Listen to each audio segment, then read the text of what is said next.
to be moving forward as well.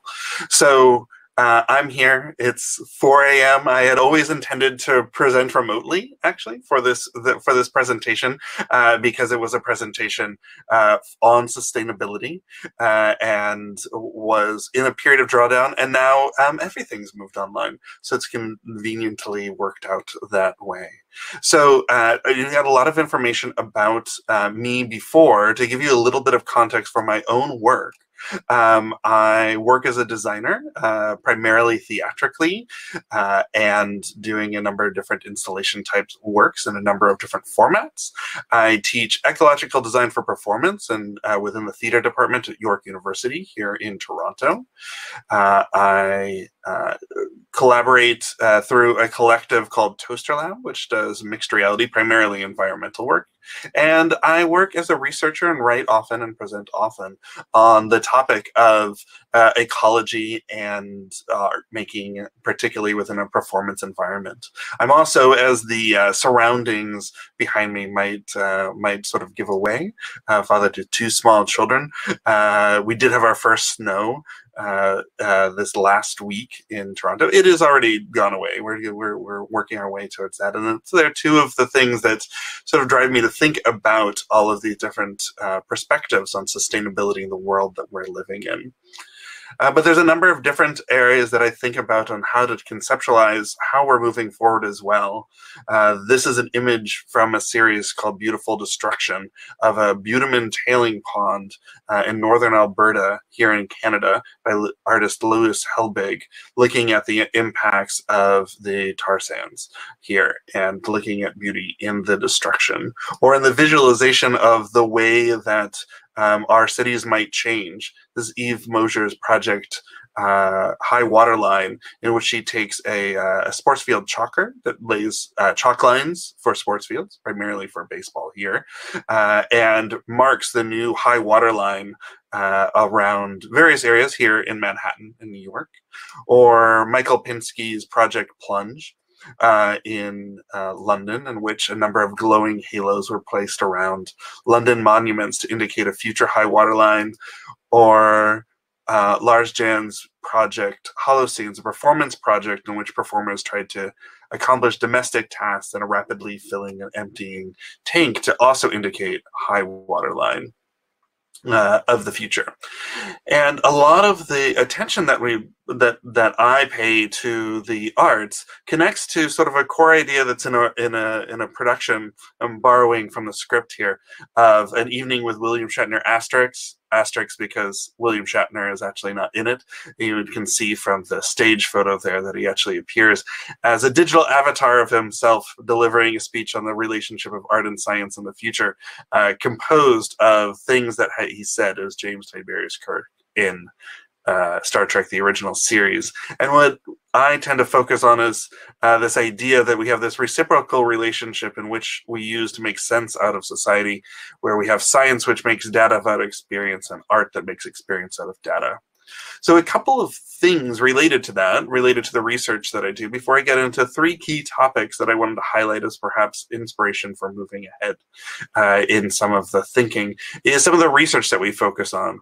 And this delves into, within the nested model of sustainability, a number of different approaches, or the sort of like 3 primary dimensions, and what we found through some of our research, the CSPA and at the university. One is that the arts serve as a demonstrable community and social valuability tool, and so that they are a key driver of the building, the reification of individual and community identity. That the arts are drivers of local economies with significant financial impacts, especially locally. And that we've seen trends towards the positive environmental impact through the gathering effects of arts, particularly events, that indicate that the arts across all of these have positive trends in various sustainable metrics. Within the three areas that I sort of want to highlight in the time that I have with you today, I have related them to the various sustainable development goals that I think that they tie into. You can see those along the left side of the screen there. But first, I wanted to talk a little bit about infrastructure. I'll be talking a little bit about infrastructure, access, and artificial intelligence, topics which intersect with sustainability and culture in an interesting way. Now, at one point, I might have highlighted something like the Hillside Festival. It's a music festival here about an hour outside of Toronto in Guelph, Ontario. And they've had a number of sustainable initiatives. They have a permanent stage on the festival grounds with a green roof. They have an extensive volunteer army of people doing dishwashing, riding bikes to power stages, etc. And we've done a tracking project with them for a number of years, so that the last in-person festival was officially carbon neutral based off of work that we've done with them. But most of that actually related to audience transportation. About 97% of their carbon footprint, we estimated, came from transportation of the audience alone. And so we came up with a number of strategies that really looked at how things intersect and connect with each other. And now in our digital realm, this has changed, because we've gone from this. Well, this is much more historical. This is from a resource called native-land.ca, which is a community mapping project looking at the traditional homelands of indigenous populations around the world, here specifically looking at North America, or what would have been referred to at the time as Turtle Island. And you can see how various populations are spread out, and a lot of this has to do with the way that they consider resources and sort of the sphere of supporting a community within that region. This is not dissimilar from a number of different places, but our infrastructure has changed more towards this, which is the same area, but this is not actually a map, but rather a visualization of a full days of flights in North America in a pre-COVID time. And you can see the population centers emerge from there. And even still in our current COVID time, we've moved to this sort of map, which is a visualization of the surface level of the internet. And this itself still has a carbon footprint, though we've saved a lot through not trying to keep things in the air. That's very energy intensive. The laptop that you might be working with, the average laptop, exists with already about 2,000 kilowatt hours of consumption by the time it gets to you, because of the transportation and materials used in creating it, just in terms of its embodied carbon, the carbon that it already holds in it by the time you get to its use. And this has a significant environmental impact that at standard density puts an amount of carbon distributed into the atmosphere. And we also have the energy background of that, because all of this is enabled through these large data centers, which are very energy hungry. So that even when you send an email, looking at sources from a book called the Carbon Footprint of Bananas, that even each email that we send has an impact on emissions. There has been some work around this within the music industry, and looking at the shift from physical manufacturing and distribution of content in that way to an online distribution and then streaming, which is expected to change the relationship between the impacts from our creation of physical media and moving it into streaming. There are some positive aspects that I'll put out there. Before we had moved to this all online format, I was working with our National Arts Center, that's what the NAC there stands for, on a project called the Green Rooms, which was looking at theater and climate change here in Ottawa. They had originally intended to have a gathering of people to gather in Ottawa to discuss this topic and have presentations. But in an effort to curb the amount of carbon emissions, had designed a hub model in which there would be multiple sites across Canada and two internationally, and that we'd invite people to those to reduce the amount of long-distance travel. And you can see through these two graphs that this had an effective 78% reduction on the emissions expected there. But with the change to an online format, what we actually found was a 99% reduction on the accepted streaming for the same population. So there is an interesting question here that I have around how this digital moment that we're experiencing now will carry forward into things that we might do once we're able to gather again, and how we might think about those things. As a couple of examples that I can offer that might challenge that it's not just going to be streaming theater, I'm co-director of a project called the Climate Change Theater Action, which commissions 50 short plays every other year to create a distributed festival, which you can see all of the sites that participated in the map behind it. These events take all sorts of different forms and happen around the world. And the way that this festival is put together is that the scripts are provided, and that as long as whoever is producing one of these events agrees to use these scripts and we ask them to tie it to a specific action, it can take any format that someone might like. So it cuts down on the amount of travel while still connecting people together by putting the distribution model around the actual content that allows it to adapt to its local context and the communities in which it exists. We've also been seeing a rise in streaming performance. This is a dance performance with Indigenous performers from across Turtle Island and one from New Zealand, or Aotearoa as well, that was done through streaming them from their homes in front of chroma key green screens to create live dance performances that could again stream out as another way of rethinking the way that we might distribute live performance and changing formats. There's been projects that have looked at how we use the mobile devices that we have on our own individual mobility to bring performances into technology-driven delivery methods that we might be able to experience individually and may connect us to natural space as well. And we've seen things move into virtual reality. This is from a conference that happened about a month ago called Performance XR here in Canada, in which people from across the country and a number of international guests as well gathered in a social VR space called AltSpace VR. And after about 6 months of appearing everywhere from this seat that you see me in right now, I was the first place that I had bumped into somebody in a long time. And though it has a cartoon feel to it, it does have an immersive quality to it and allows us to participate in a shared virtual space at a distance.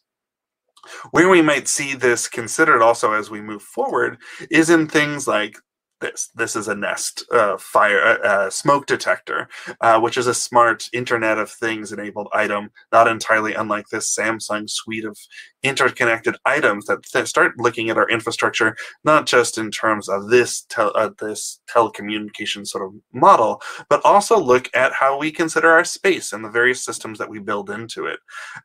We have the Sydney Opera House and the Seattle Opera House in various states of use through technical rehearsals without anybody in them on one side and with a full audience on the other side, something we haven't seen in a while.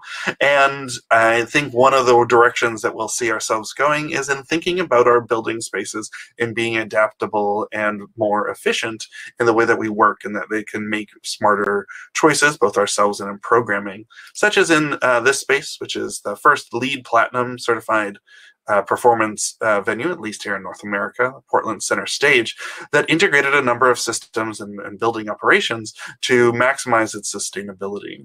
Or here in Toronto, this is a venue called the Harbourfront Centre Theatre, part of a large campus of venues called the Harbourfront Centre, in which photovoltaic glass art was integrated into the new atrium for it to generate enough power to power its lobby spaces as well. And this has also worked its way into some of the content. This was a show that was brought into a full-length evening dance show that integrated as an external temporary solar configuration and was entirely battery operated in a traditional theater. And so starting to look at these systems of infrastructure and how they connect together, especially as we move into this digital consideration and the different sort of impacts that we're being able to measure in the way that people interact with them, I think will be a significant thing that we can imagine moving forward, both in our current digital times and moving into when we can gather again.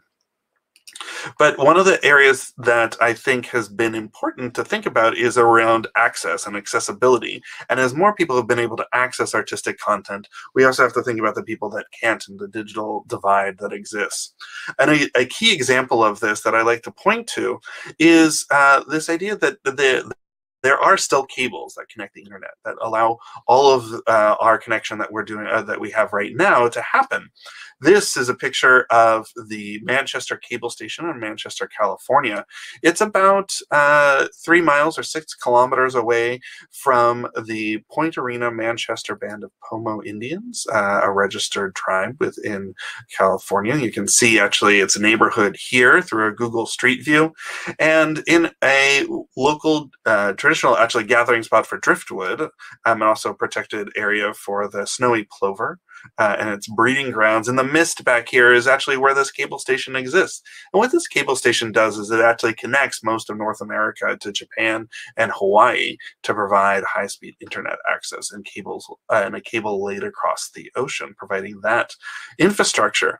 But that ability to connect doesn't necessarily extend to this community that's directly adjacent to it. And we've been doing a project and highlighting this both between community and traditional performance, in working with immersive reality to highlight various issues around land use, food security, water rights, etc., that exist in this space, such as here on a traditional sacred mountain, and its use as a broadcast tower because of its height as well, and then the connection between the use of this island and its importance to local communities, which has also been in the path of fire of the Sonoma fires. We end up with this question of how communities are disproportionately affected because of climate change, that even within, in the case of the United States, even within its boundaries with these dependent sovereignties, that there is limits to access that are challenged within especially these digital times, if not already before, because of the lack of broadband access. And a lot of this, in terms of accessibility the world over, are things that we're going to see change in this Brookfield Institute report from last year. And looking at the labor economy here in Canada, they point to 2 of the 5 things that they expect to be changing our job market within the next decade are climate change and also the displacement of people through climate change. This was brought into the plan for for New York City through their Plan YC initiative, in which a lot of the flooding that we saw with Hurricane Sandy was somewhat expected to occur. Here in Canada, in accepting a large number of refugees, there is highlights in the UN High Commission on Refugees that indicates the importance of culture insofar as bringing this mutual understanding, and that there is literature connecting, because of years of drought, the number of Syrian refugees that have been displaced from their homeland to various parts of the world as perhaps one of the first major waves of climate refugees that we can recognize. In terms of the cultural impacts of that, this is a picture of Kiribati in the Pacific. And we look at the loss of this area, that in this remote place, this is a still, or 2 stills, from a film called Teneo, or My Mother, from British Kiribati's producer Victoria Burns, talking about her mother and her relationship to that island, and how her only memories of it now exist as this video format. And so thinking about how, as people are moving around and how technology is accessible or not, is how we're thinking about these things culturally as we move forward in a sustainable context, or working towards sustainability.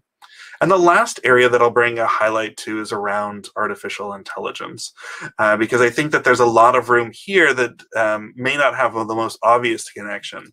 When asking some colleagues what they were thinking about what this future looked like, someone joked that if a solar-powered drone tractor harvests your crop, what does the farmer do with the extra time as we become more efficient within our food systems?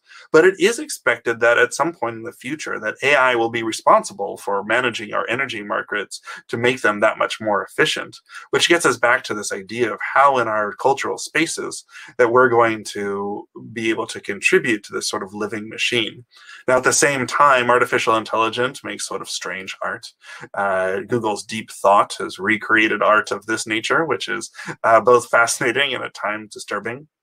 There's also significant bias that's represented within a number of our technological systems. In looking at various genders and skin tones, that facial recognition was much better at identifying older white men than it was having a significant error rate for darker-skinned women. With the rise of deep fakes, you've seen the ability to generate nearly completely convincing alternatives through AI to create things that will create disturbances or I'm losing the word that I'm looking for, but will create instances in which there is potential confusion.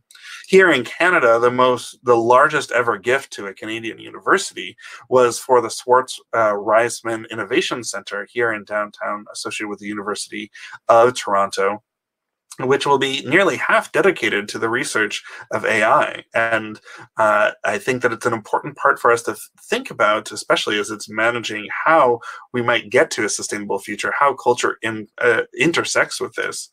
Again, going back to some of the art generated through this process. That's fascinating, because even as this may raise questions, our interfaces are very culturally specific. This being just a standard North American light switch, has a different format or look than it might in a European context. And also, it's the direction of it, I would perceive this as being in the off position, whereas many places would perceive this as being in the on position, indicating different ways that we need to have culturally specific reactions to our technological interfaces. Now, this is long-standing. This is some motion tracked work from as late as 2 decades ago.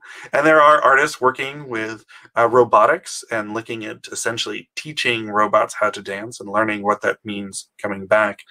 But also taking the creative process in a studio practice of thinking about how we interact with AI and how we bring humanity towards it. I think that this relates to a larger picture of also looking at how we embed artists within our arts organizations, looking at the work of cultural adaptation, and that there is a lot of utility, not just in thinking about how we make more sustainable art, but how through an artistic practice and embedding that within an organization with values of sustainability, that we also have the possibility of driving sustainability further by taking the unique perspective of what the arts are able to do. Going back to that research, we know that, or see trends that the arts serve as community builders, that they do impact local economies, and that through our aggregated efforts of having collective experiences, that there are positive impacts that come from the art to drive our societies forward. And so I'll close with just a couple of questions that then come out of that within the context of these various case studies and examples, is that it leaves us with the questions of what is the culture of sustainability?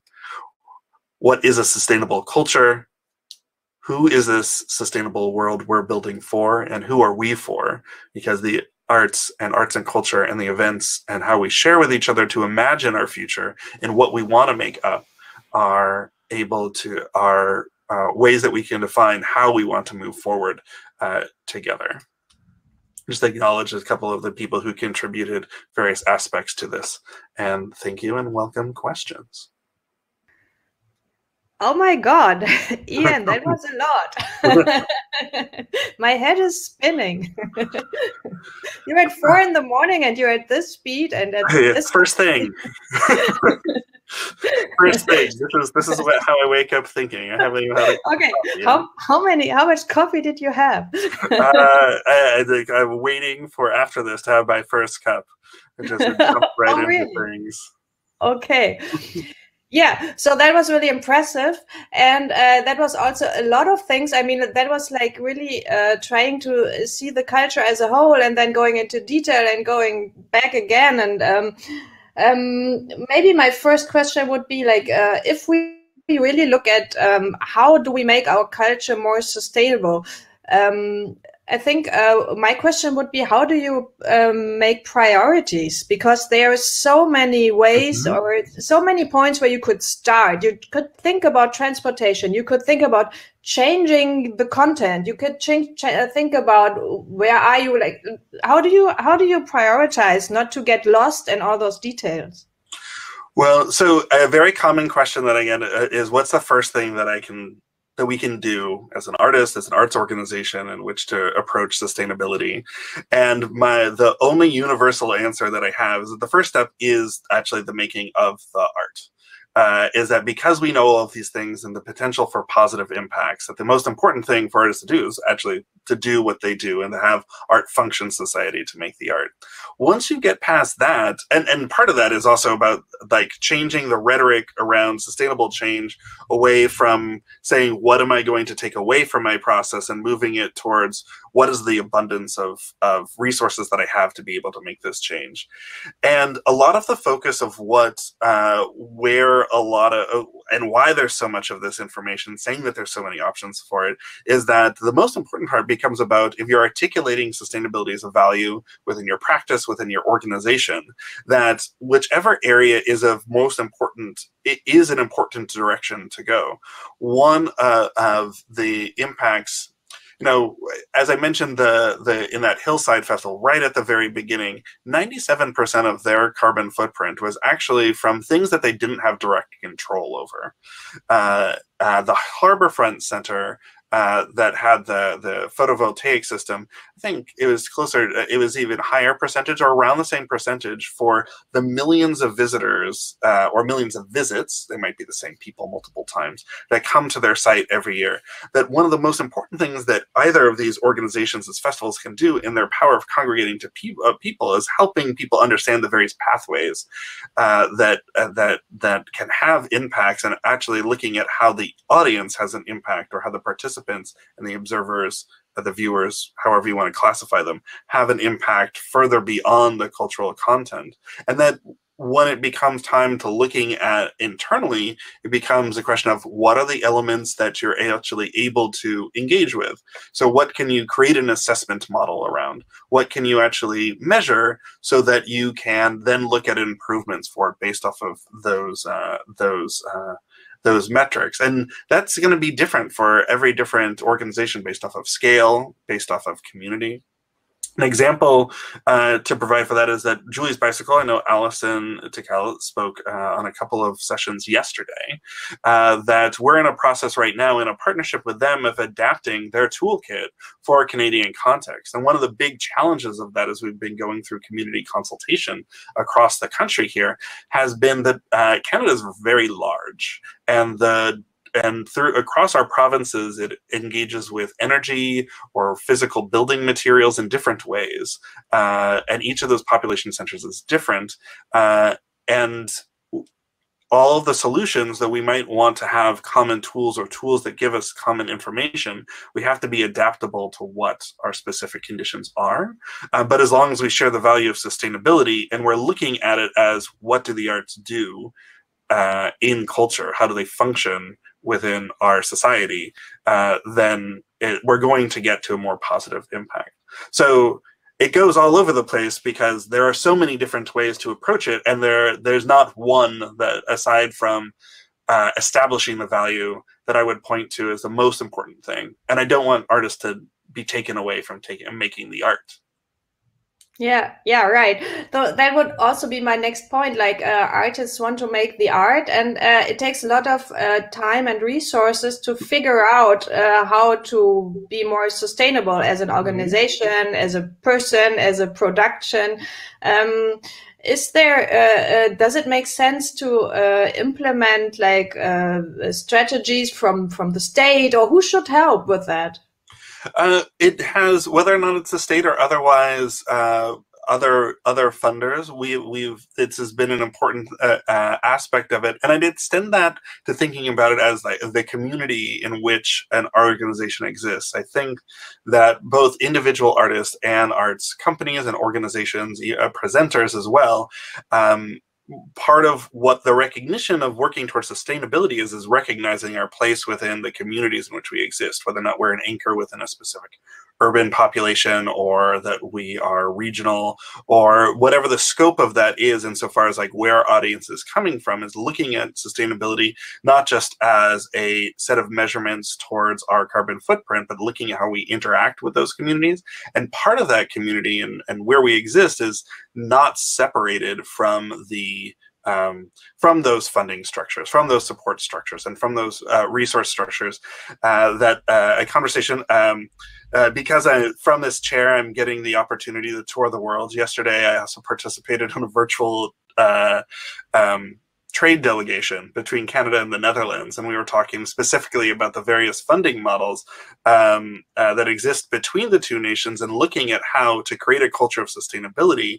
It's not just that you need that you're not necessarily just asking a funding stream or a community to give a specific resource, that you're looking at it as more of a community reciprocal relationship between those. So looking at the priorities of the organization and strategically working with, if it's state funding, if it's another as the foundation, or it being in North America, and especially having a lot of partners in the US, that tends to be a lot of more private giving. There's not as much public support for the arts, but aligning those priorities. We have foundations in the United States that fund research into sustainability and fund arts production. And those two departments within those foundations and funds don't talk to each other. Okay. And so I think one of the ways that we're trying to push things forward is to say that we can't silo, we can't isolate artistic production.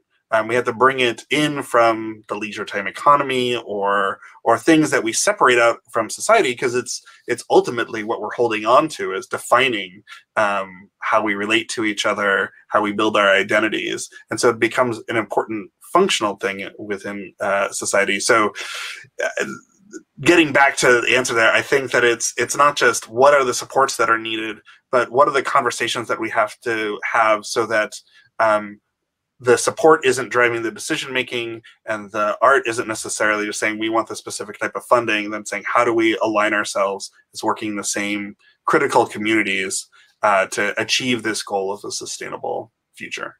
How do you like the term degrowth? Do you think that there also should be less production, less art, less museums, maybe? I challenge that, only to say that I think that there should be more time spent on each of the things that we're doing. And I think that will result, I think degrowth becomes a result of that. But I think that one of the things that we need, and I think that's one of the actual positives that I'm seeing within this COVID period within our cultural sector here, is that though people are, people's careers are severely disrupted, luckily we've had social programs to be able to buoy up and be able to sustain themselves, at least in Canada, for a period through assistance. But it has allowed us to consider a lot of what we value as a society.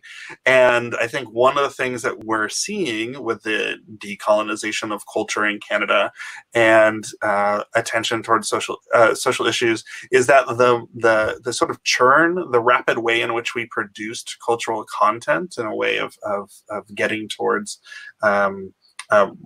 bigger and better and more impressive productions is not sustainable, not just environmentally, but for the artists making it as well. And there's less and less finance in there, that we need this pause to sort of reevaluate how we want to make and what the values of these things are. And I think part of that then just leads to a question of we should be spending more time and taking more care with creating what we're making, and that will lead us to what will appear to be degrowth, because we won't be so concerned with doing so much and looking more at the impacts as opposed to the quantity of output.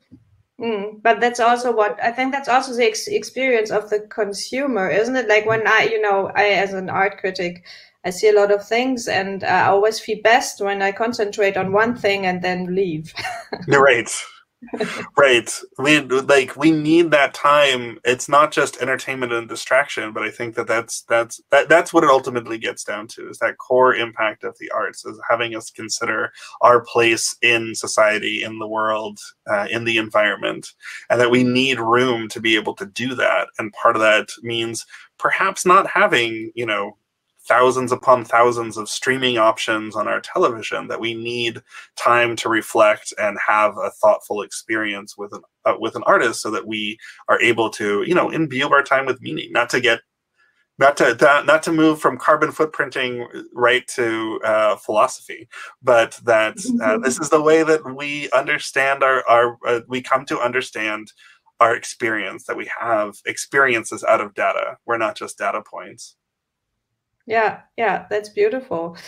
One last thing, I'm curious about, you were mentioning artificial intelligence, and well, I recently talked to Hito Steyerl about it. I don't know if you know, she's a media artist from Germany, and she's very critical at that point. And she said, well, people are using artificial intelligence and think that it makes a lot of things, but actually it's quite stupid. It doesn't, it doesn't help a lot yet.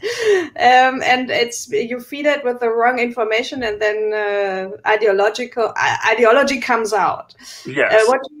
How do you comment on this? Yeah, I think that though we call it, like, our name of art is artificial intelligence, I think it's very generous to refer to it as intelligence. It's an artificial thought process. It's algorithmic, and all systems have their bias for it. And I think that's actually one of the key things. Because of the presentation format and time, there's a video that sometimes I like to show that comes from Boston Dynamics, which is funded by defense in the U.S. and makes small robot dogs. You may have seen a video of them, but they had a partnership with Cirque du Soleil where they trained these robot dogs meant for sniffing out bombs and contributing to defense. They choreographed them with circus performers, and I think that it's our responsibility as sort of looking at those fascinating but perhaps questionable as what the meaning is to it, artificial intelligence generated images or attempts to recreate images, and especially pieces of art, and look at how we bring humanity to it, and what is it that we want to be feeding into it. Because if it's just taking the data of the world, we see these neural networks go towards negative information and reflect those sort of louder voices within the data set that's available to them. And I think that it becomes an important thing for us to problematize as artists, especially within a sustainability metric, because one of the ways that we'll get to efficiency as we're working towards a degrowth method is through turning over a lot of decision making to various types of energy and resource markets over to AI. So we need to make it more intelligent by making it more human. And part of that is giving it something creative to consider how this works into its model that it creates of the world. Yeah.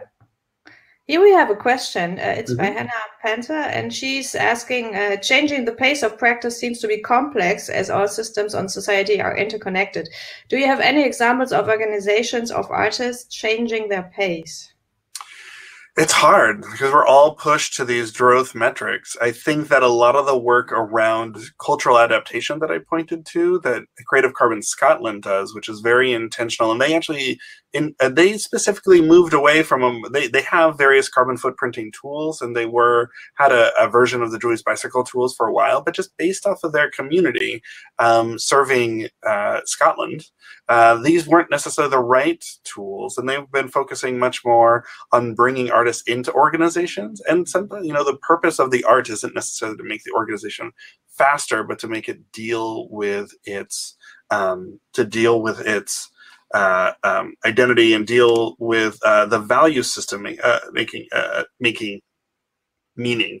A non-arts organization that I might look at is something like Patagonia as a clothing company, which is notable for its B Corp model. But it's a lot of our corporate structure is for-profit or otherwise.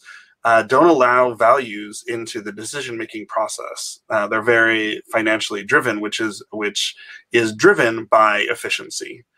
right? So there are a number of smaller arts organizations. So I point to Creative Carbon Scotland as an example of is helping with that sort of like slow down, especially in their relationship with the Edinburgh festivals. I see it happening across a number of different festivals who are reconsidering how they're going to exist in the future based off of not just our current restrictions to travel and mobility, but how that might have long-term effects in terms of people's willingness to travel, in terms of the expenses related to it, in terms of the more sharp value of sustainability and whether or not travel is important to move forward. So I think that even looking at the festivals in Edinburgh, which are significant impact, the Hillside Festival, which I looked at before, and a number of music festivals are looking at how they contain what they're doing, so they're not just looking at bigger and better all of the time. A number of touring productions that we have here in North America are looking at efficiency and logistics, which might mean fewer tour dates. So it's manifesting in a couple of different ways. Organizationally, I'd point to the Broadway Green Alliance, which looks at slowing down commercial production in North America. I don't know how they'd feel about me classifying it as slowing things down, but it's about inserting the thought towards how we might work differently. Creative Carbon Scotland, as I mentioned. And I actually think that it's something that in this time is actually a much more universal thing because we've all been forced to slow down. So I'm seeing it happen in most of the organizations. There's a lot of work there. I can point to more Canadian examples than anything else, but Soul Pepper, which is one of our regional theaters here in Toronto, has been doing a lot of work and reconsidering how they program in their season.